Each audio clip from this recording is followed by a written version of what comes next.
নমস্কার, আমি একজন অফিস এমপ্লয় আর আমি আমার অফিসে কাজ করে খুবই খুশি। না না, মিথ্যে বলছি না।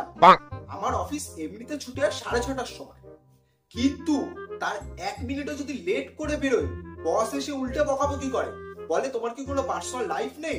যাও বাড়ি যাও, ঘোরো, মজা করো, আড্ডা মারো, অফিসে এতক্ষণ থেকে কি করবে?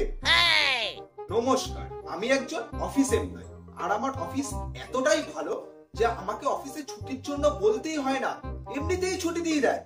আর সবচেয়ে বড় কথা, যদি ছুটি কোনো কারণে বাঁচিয়েও রাখি, বস নিজে থেকে বলে যে এত ছুটি বাঁচিয়ে কি রুটি বেলবে, ছুটি নাও বলে আমাদের জোর করে ছুটি নেওয়ায়। আর তার থেকেও বড় কথা, যদি সব ছুটি নিয়ে শেষও করে ফেলি, আরো ছুটি দেয়। না, আপনারা কি ভাবলেন যে এক্সট্রা ছুটি দেওয়ার জন্য কি টাকা কাটে? না না না না না না, উল্টে এক্সট্রা ছুটি নিলে টাকা দেয়। নমস্কার, আমি একজন অফিস এমপ্লয় আর আমার অফিস এতটাই ভালো, এমনিতে লাঞ্চ ব্রেক আমাদের ওরকম কোনো টাইম নেই। আমি সাধারণত 20-25 মিনিটের লাঞ্চ ব্রেক নিই। একদিন আমার লাঞ্চ ব্রেক থেকে ফিরতে 5-10 মিনিট লেট হয়ে যায়, আমি 30-35 মিনিট বাদে ফিরি। সামনে বস দাঁড়িয়ে ছিল, আমি বললাম সরি বস, আজকে একটু এক্সট্রা লাঞ্চ টাইমটা নেওয়া হয়ে গেছে। আমাকে সে কি বকাবকি করলো, না না 10 মিনিট লেট হয়েছে বলে বকাবকি করেনি, বললো এত তাড়াতাড়ি তুমি লাঞ্চ করে আসো কেন? তো তাড়াতাড়ি কি লাঞ্চ করা হয়? মিনিমাম তো 2-4 ঘন্টা লাঞ্চ ব্রেক নেবে, একটু ঘুরবে, মজা করবে, গেম খেলবে, ঘুমাবে, তবেই না অফিস কালচার। বলেন কি? নমস্কার, আমি একজন অফিস এমপ্লয় আর আমার অফিস এতটাই ভালো যে আমাদের অফিসে ঢোকার টাইম এমনিতে 10:30। একদিন আমি লেট করে ঢুকলাম, ভয় ছিলাম যে কি বলবে আমাকে। আমি 11:15টায় ঢুকলাম। বস আমাকে কি করলো জানেন? বস ছুটি হয় 6:30টায়, আমাকে 6টাতেই ছুটি দিয়ে দিল, 8 ঘন্টা আগে ছুটি দিয়ে দিল। কেন জানেন? বস বললো যে বস নাকি খুব খুশি আমি যে লেট করে ঢুকেছি 15 মিনিট। আমার এই যে অ্যাচিভমেন্টে এতটাই খুশি যে আমাকে 8 ঘন্টা আগেই ছুটি দিয়ে দিল। নমস্কার, আমি একজন অফিস এমপ্লয় আর আমার অফিস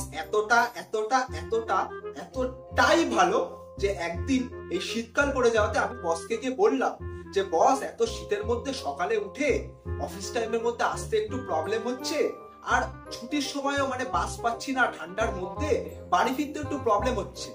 সেই শুনে বস কি করলো জানেন? সকাল বিকাল দুবেলা আমার বাড়িতে গাড়ি পাঠিয়ে দেয়, সেই গাড়ি আমাকে নিয়ে আসে অফিসে। আবার বাড়ি যাওয়ার সময় সেই গাড়ি আমাকে ছেড়ে আসে। উল্টে গাড়ির যে ড্রাইভার, ও এসে আমায় বাড়ি ছাড়ার পরে জামা প্যান্ট খুলিয়ে ফ্রেশ করে আমার গায়ে কম্বল দিয়ে শুইয়ে ঘুম পাড়িয়ে দিয়ে যায়। নমস্কার, আমি একজন অফিস এমপ্লয় আর আমার অফিস এতটাই ভালো যে আমাদের অফিসে যাতে যারা স্মোকিং করে তাদের কোনো প্রবলেম না হয়, সেই জন্য বস তার নিজের কেবিন ছেড়ে দিয়েছে। কেননা বস তার নিজের কেবিনটাকে স্মোকিং জোন বানিয়ে দিয়েছে যাতে আমাদের কোনো প্রবলেম না হয়। নমস্কার, আমি একজন অফিস এমপ্লয় আর আমার অফিস এতটাই ভালো যে আমাদের অফিসে 3 দিন অফিস হয় আর বাকি 3 দিন হলিডে থাকে। কেননা আমাদের বস মনে করে রোববার একটা দিনে ঠিকঠাক বাড়িতে রেস্ট নেওয়া যায় না, তাই বস আমাদের বললো মন্ডে, টিউসডে, ওয়েডনেসডে আর বাকি 3 দিন হলিডে। নমস্কার, আমি একজন অফিস এমপ্লয় আর আমার office to the power infinity এতটাই ভালো যে আমাদের অফিসে কোনোদিন স্যালারি বাড়ানোর কথা বলতে হয় না, বস নিজে থেকেই বাড়িয়ে দেয়। ভুল করে একবার আমি বসকে বলে ফেলেছিলাম যে বস, আমার স্যালারিটা যদি একটু বাড়াতেন তাহলে খুব ভালো হতো। তো এই শুনে বস কি করলো জানেন? কোম্পানির 50% আমার নামে লিখে দিল। এত ভালো অফিস দুনিয়ার কোথায় পাওয়া যায়?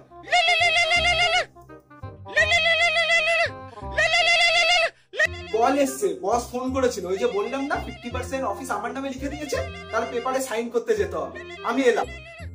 হ্যাঁ বস, আসছি।